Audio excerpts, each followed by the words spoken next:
Mais en fait, il part de l'expérience acquise par l'AFM depuis plus de 25 ans avec l'intervention des techniciens d'insertion auprès des personnes malades atteintes de maladies neuromusculaires.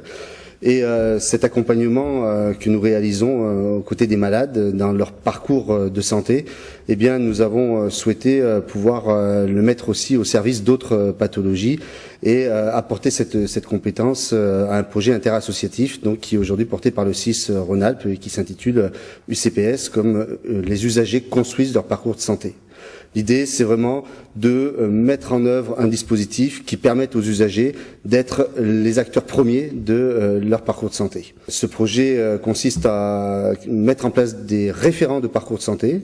pour ne plus les appeler techniciens d'insertion, puisque ça c'est propre à l'AFM, mais ces référents de parcours de santé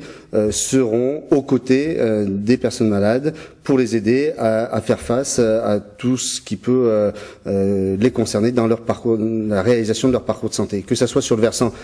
plus sanitaire ou sur le versant plus médico-social. Ce projet, il part d'un constat fort que nous avons pu réaliser au fil des années, et en tout cas l'année dernière avec un colloque qui s'intitulait Paroles, qui consistait à mettre en avant le vécu des usagers dans leur parcours de santé. Et ce colloque a mis en avant la nécessité de pouvoir mettre à disposition des malades et portés par les associations de malades, des professionnels qui soient vraiment à leur côté pour les aider à construire ce parcours. Alors ça fait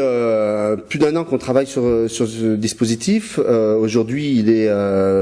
bien élaboré. Il a été présenté à plusieurs reprises aux différentes instances, aux différents partenaires, dont le comité stratégique de l'ARS, donc la direction générale de l'ARS et les différentes directions,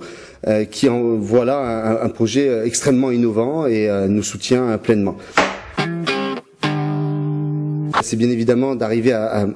faire du travail interassociatif, c'est-à-dire à pouvoir rassembler l'ensemble des associations de malades et voir de quelle manière on pouvait ensemble construire un tel dispositif qui est un double dispositif. C'est à la fois un projet de recherche-action, c'est-à-dire qu'il y a une action, c'est la mise en œuvre des référents de parcours de santé. Et à côté de ça, il y a un volet recherche qui consiste à s'appuyer sur 2 équipes de chercheurs pour nous aider à mesurer, à évaluer l'intérêt et le bien fondé de cette action-là. Aujourd'hui, reste pour pouvoir démarrer ce projet qu'on espère pouvoir lancer à la fin de l'année 2012, reste à en trouver les financements, puisque l'idée c'est de pouvoir financer à la fois le volet recherche et en même temps la mise en œuvre de ces référents de parcours de santé.